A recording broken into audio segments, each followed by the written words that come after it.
As part of our further studies English syllabus, we are considering the theme of relationships and how poetry wrestles with the complexities of human interdependence. Our first poem, Sonnet 116, dealt with idealized love. Our second poem, Daddy, Sylvia Plath, dealt with the idea of broken relationships. And now we go to another Sylvia Plath poem so different from Daddy, and that is Year. And this looks at the exciting mystery of creating new life and new connections and anticipating a much longed for connection. Let's take a look at the poem. Year by Sylvia Plath. Clown-like, happiest on your hands, feet to the stars and moon-sculled, gilled like a fish, a common sense thumbs down on the dodo's mode, wrapped up in yourself like a spool, trawling your dark as owls do, mute as a turnip from the 4th of July to All Fool's Day. Oh, high riser, my little loaf, vague as fog and looked for like mail, further off than Australia, bent-backed atlas, our travelled prawn, snug as a bud and at home like a sprat in a pickle jug, a creel of eels, all ripples, jumpy as a Mexican bean, right like a well-done sum, a clean slate with your own face on. The title of the poem is Contraction, Year, and if you think about it, of course, when you are in labor, you have contractions in order to give birth naturally. But if you look at the second part of the contraction, R is a state of existence or a state of being. And when we take this personal address, Year, because of course the speaker is addressing her unborn child, you can take Year and you can place it in front of many lines in this poem. You're clown-like, you're gilled like a fish.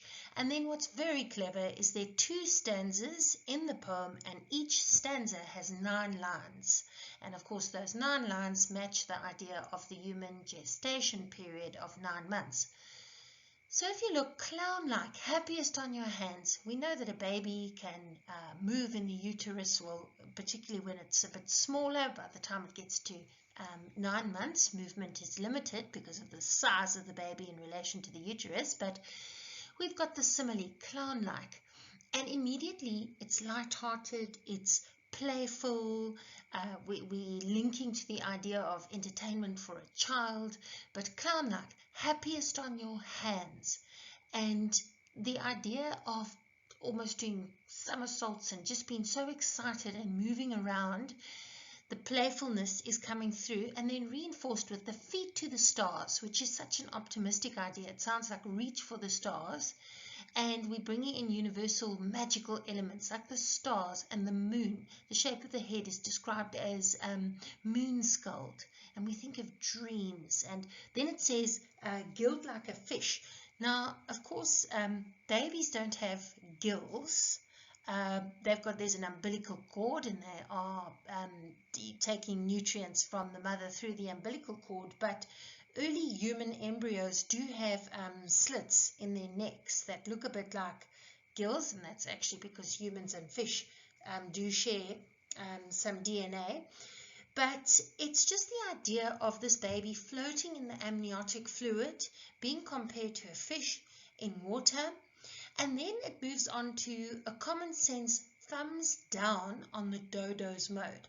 Now the dodo is an extinct bird, and it hasn't managed to flourish or survive, unlike the human baby here that is living its best life in the womb like a clown, having fun.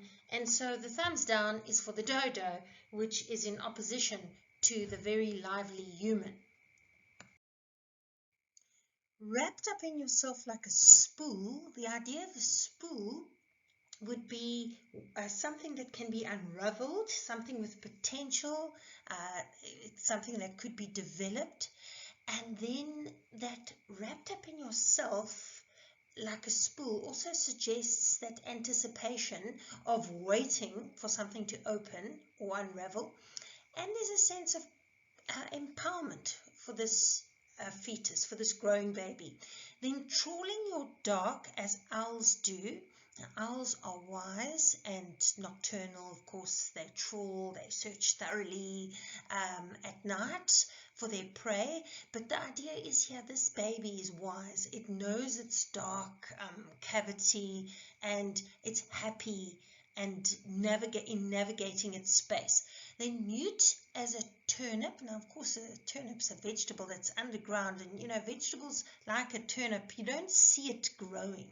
Just like you don't see a baby growing, you know, inside the fetus. You certainly see the bump extending, but there's that similar idea of something being rooted until it's ready.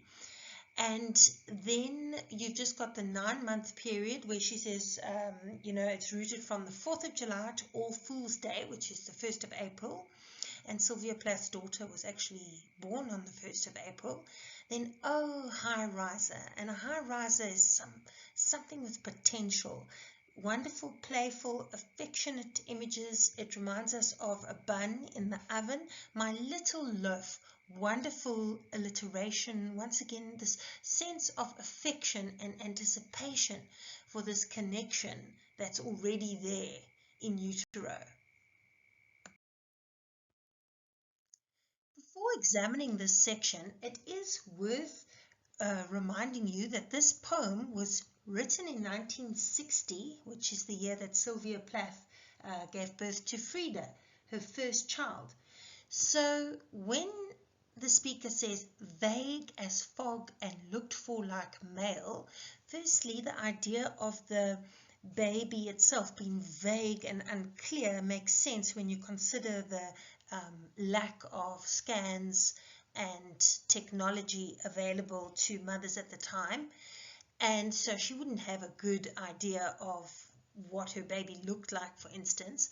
And then that reference to male, okay, it's in a modern world, we don't anticipate letters arriving in the post.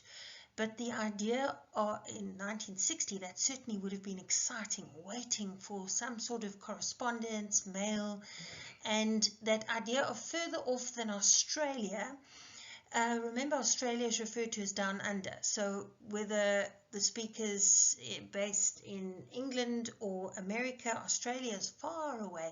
And it's the excitement of a place that is foreign, that is far. And then bent-backed Atlas is a reference to mythology, and Atlas carries the world on his shoulders. Now, if you think of the baby and the way it's folded in the womb, its back is arched, it looks bent, and the baby carries a lot of responsibility. There is a burden of responsibility similar to the mythological character Atlas, because it's new life with potential. What is the baby going to do with that potential? Then the owl reference, so bringing in some kind of partner here. Owl traveled prawn. Firstly, the speaker is suggesting that she has been traveling while pregnant, so therefore the little baby has been traveling with her. And that reference to the prawn, maybe just the shape, once again, all the marine, the fish imagery, the idea of living in water, or creatures living in water, is carried throughout this poem. Then snug as a bud, normally we'd say snug as a bug in a rug, but snug as a bud is a clever little shift there, because a bud, of course, flowers into something, blooms into something. And at home, this baby is comfortable. It's in its rightful place. And then, like a sprat in a pickle jug, a sprat is a little small silvery fish contained in something small, once again in preserve, and of course the amniotic fluid and, you know, the baby inside the womb is also being preserved. We continue with fun fish imagery, a creel of eels, all ripples, and of course a creel of eels, wonderful internal rhyme and playful words, and you can imagine the movement of the baby. You can actually sometimes see that if you examine the stomach of a pregnant woman and you see the movement of the baby, that is actually very noticeable, and just that mystery and ripples linking to water again, and then jumpy as a Mexican bean. So we went from a creel of eels, which is a metaphor, to a simile, jumpy as a Mexican bean, and even just the image itself, that idea of unpredictable movement coming through with the Mexican bean, but it's light and it's lively and fun. Then right, like a well done sum. Now, we don't normally compare pregnancy to mathematics, but if you think about it, it's 9 months to make something perfect, so to speak. And it's quite gratifying when everything adds up. And then you've got a clean slate. And this is that potential and that hope that is coming through. A clean slate with your own face on. So it's that excitement of anticipating new life where this child is going to determine its own identity. The mother is not imposing that identity on the child. And there is just so much potential. What are you going to be? So it's a mother contemplating all the possibilities for her child, and you can sense her at times a little bit of trepidation, but for the most part great excitement. And then just to speak about the poem as a whole, we've got a flowing but at times stilted or even stumbling rhythm, because it's meant to represent the unpredictable nature of the baby moving about in the womb. So that punctuation at times creates a bit of stilted idea, and then stops the movement of the baby, and then it starts again. At times there's an iambic or heartbeat rhythm, but then that shifts again. And so we've got varying meter, because it's meant to reflect the movement of the baby in the womb.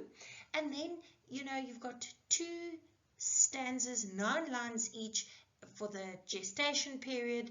But there's also that idea that in those 9 months, that baby is just growing. And it feels as if this poem just grows with imagery and wonderful similes, metaphors, figurative language.